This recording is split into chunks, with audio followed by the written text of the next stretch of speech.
ಒಂದು ದುರಂತ ನಮ್ಮ ಚಿಲ್ಲರೆ ವ್ಯಾಪಾರಿಗಳಿಗೆ, ವಿಶೇಷವಾಗಿ ಸಣ್ಣ ಪುಟ್ಟ ಅಂಗಡಿಗಳು ಬಂದಿರುವಂಥ ಊರು ಬಿಟ್ಟು ಬಂದು ಇಲ್ಲಿ ಜೀವನ ಕಟ್ಕೊಳ್ತಾ ಇರುವಂಥ ಈ ಸಮಯದಲ್ಲಿ ಇಂಥ ಒಂದು ಘೋರವಾದಂಥ ಒಂದು ಕಾನೂನು ಬಂದಿರೋದು ಭಾಳ ಇದು ನಮ್ಮ ಸರ್ಕಾರಕ್ಕೆ ಕೆಟ್ಟ ಹೆಸರು ಬರುತ್ತೆ. ಇದು ಭಾಳ ಕಷ್ಟವಾದಂಥ. ಹಾಗಾಗಿ ನಾವು ನಮ್ಮಲ್ಲಿ 25,000 ಮಂದಿ ನಮ್ಮಲ್ಲಿ ರಿಜಿಸ್ಟರ್ ಆಗಿದ್ದಾರೆ. ಇಡೀ ಎಲ್ಲರಿಗೂ ಕೂಡ ನಾವು ಜಾಗೃತ ಮಾಡ್ತೀವಿ. ಇದು ಮುಂದೆ ಅವರಿಗೆ ಮರಣ ಶಾಸನ ಆಗುತ್ತೆ. ಮುಂದೆ ಯಾವುದೇ ಕಾರಣಕ್ಕೂ ನಾವು ಜೀವನ ಮಾಡೋದು ಕಷ್ಟ ಆಗುತ್ತೆ. ಈ ಟ್ಯಾಕ್ಸ್ ಕಟ್ಟೋದಕ್ಕೆ ನಮ್ಗೆ ಯಾವುದೇ ಕಾರಣಕ್ಕೂ ಸಾಧ್ಯವಿಲ್ಲ.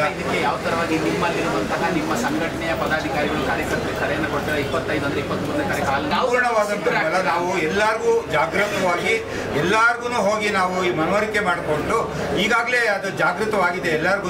ಇದು ಯಾಕೆಂದರೆ ಈಗಲೇ ಬಿಟ್ಟರೆ ಪ್ರತಿಯೊಬ್ಬರಿಗೂ ಇಂಡಿವಿಜುವಲ್ ಆಗಿ ಅವ್ರನ್ನ ಅಟ್ಯಾಕ್ ಮಾಡ್ತಾರೆ. ಹಾಗಾಗಿ ಒಗ್ಗಟ್ಟು ಮುಖ್ಯ. ಇದರಲ್ಲಿ ನಮ್ಮಲ್ಲಿ ಸಂಪೂರ್ಣವಾಗಿ ಎಲ್ಲರನ್ನೂ ಅವರ ಮನವರಿಕೆ ಮಾಡಿಕೊಟ್ಟು ನಾವು ಪ್ರತಿಯೊಬ್ಬರಿಗೂ ನಮ್ಮ ಪ್ರತ್ಯೇಕವಾದಂಥ ಒಂದು ಮನವರಿಕೆ ಕೊಟ್ಟು ಭಿತ್ತಿ ಪತ್ರವನ್ನು ಕೊಟ್ಟು ನಾವು ಅವ್ರಿಗೆ ಇಂಡಿವಿಜುವಲ್ ಆಗಿ ಹೋಗಿ ಹೇಳಿ ಅವ್ರಿಗೆ ಹೀಗೆ ಕಾರ್ಯಕ್ರಮದಲ್ಲಿ ಖಂಡಿತವಾಗಿ ನೀವು ಭಾಗವಹಿಸಬೇಕು ಅಂತೆಲ್ಲ ಹೇಳಿ